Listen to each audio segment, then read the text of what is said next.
This is the question from inverse trigonometry 28th January shift 2 JEE mains.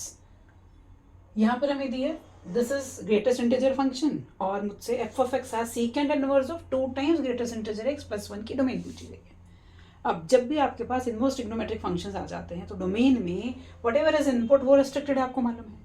अगर sine inverse और cos inverse हैं तो वहां पर ये रिस्ट्रिक्शन -1 और 1 के बीच में. सीकेंड इनवर्स और कोसेकेंड इनवर्स में क्या है, what ever this input is that is यहाँ पर 2 times greatest integer x plus 1. इसको या तो छोटा होना है -1 से या तो फिर इसको बड़ा होना है 1 से. ये कंडीशन है हमारे पास.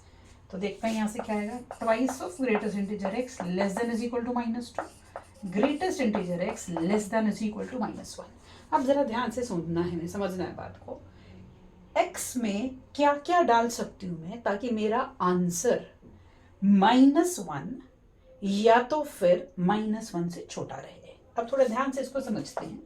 मुझे अपनी वैल्यू -1 तक आ जाए, -1 आ जाए तो भी चलेगी, इसके नीचे आ जाए तो भी चलेगी. अब मैं x में क्या इनपुट दे सकती हूँ, ध्यान से अगर हम समझे. Suppose I have something here से -1/2. अगर मैं यहाँ पर -0.5 डालती हूँ तो उसका ग्रेटेस्ट इंटीजर -1 होगा. लेटर से मैं -1.5 डाल दूँ तो -2 होगा. सेटिस्फैक्शन हो रही है, लेस देन -1 मेरा आंसर बन जाएगा.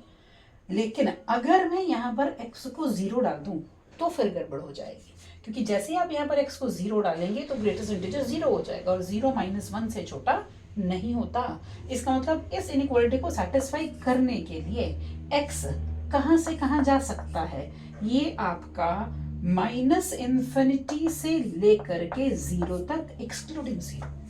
मतलब आप 0 छोड़ दो, उसके नीचे जो मर्जी वैल्यू डालते जाओ, जो भी उसका आंसर बनेगा ग्रेटेस्ट इंटीजर के लिए वो या तो -1 होगा या तो फिर उससे नीचे जाता जाएगा. अब यहाँ देखते हैं, यहाँ से हमारे पास आ गया greatest integer x greater than equal to 0. अब ग्रेटेस्ट इंटीजर x को 0 भी कर सकते हैं और 0 से बड़ा भी कर सकते हैं. इसका मतलब इनपुट की कैसे बात हुई इसमें, 0 से बड़ी जो मर्जी वैल्यू डाल दो.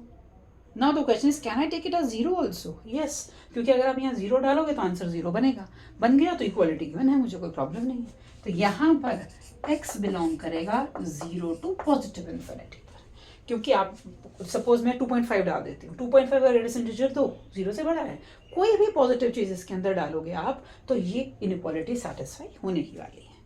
अब यहाँ है और का मतलब ईदर दिस और दिस. यूनियन करना है मुझे दोनों का. अगर आप थोड़ा ध्यान से ऑब्जर्व करें, ये सारे नेगेटिव नंबर्स 0 को छोड़ रहा था, या 0 भी इंक्लूड हो गया till infinity. So what should my answer be, -∞ to ∞. So B option is the answer.